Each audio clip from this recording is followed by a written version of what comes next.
3 illik fasilədən sonra dünyanın ən məşhur sürət yarışı yenidən öz qalibini müəyyən etmək üçün start götürdü. Yarışdan əvvəl bütün iştirakçıların bacarıqları ilə əvvəlcə tanışlıq mərhələsi baş tutdu. İştirakçıların havada göstərdikləri təhlükəli və qeyri-adi fəndlər tamaşaçılar tərəfindən maraqla izlənildi.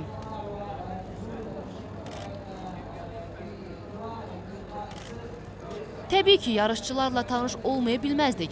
Buna görə də yollandıq təyyarə anqarına. Hər bir təyyarə üçün ayrılmış ərazidə dayanan pilotlar jurnalistlərin diqqət mərkəzində idilər.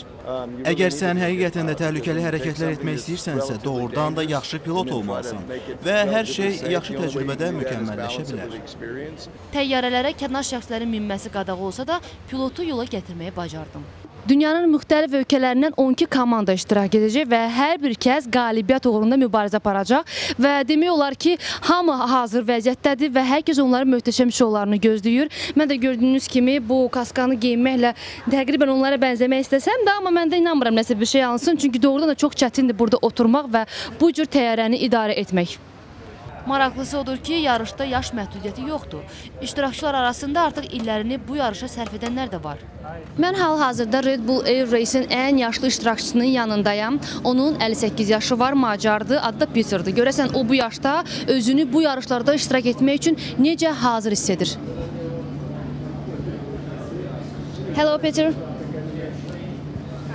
Hi, how are you? Salam, necəsiz? Thank you, I'm fine. Çox sağ olun, yaxşı. Özünüzü necə hiss edirsiniz? Good, thank you. Yaxşı hiss edirəm. Yarışa hazırsınız? I am ready. The plane is not yet, but hopefully by tomorrow the plane will be ready also. Hazır olacaq. Neçə dəfədir belə yarışlarda iştirak edirsiniz? Since the very beginning. Yarış günü start götürdü və hər kəs həyəcanla havada bərq vuran təyyarələr izləyir. Birləşmiş Ərəb Əmirlikliyinin paytaxtı Abu-Dabidə keçirilən dünyanın ən sürətli və ən təhlükəli yarışlarından biri Air Race artıq start götürüb və burada iştirak edən komandaların yeganə istəyi birinci yerə çıxmaqdır. Qalib isə bir neçə saatdan sonra məlum olacaq. Təbii ki, 12 iştirakçı arasında ancaq biri qalib adı qazana bilərdi. Bu isə İngiltərəli təcrübəli pilot Paul Bonham oldu.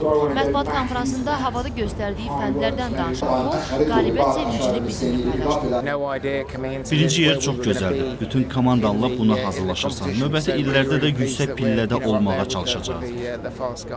Dünyanın ən yaxşı pilotlarından olan Paul Bonham artıq 2 dəfə Air Race yarışlarının qalibi oldu. Bu yarışlar 2005-ci ildə keçirildi. Dünyanın ən sürətli yarışlarından biri hesab edilir.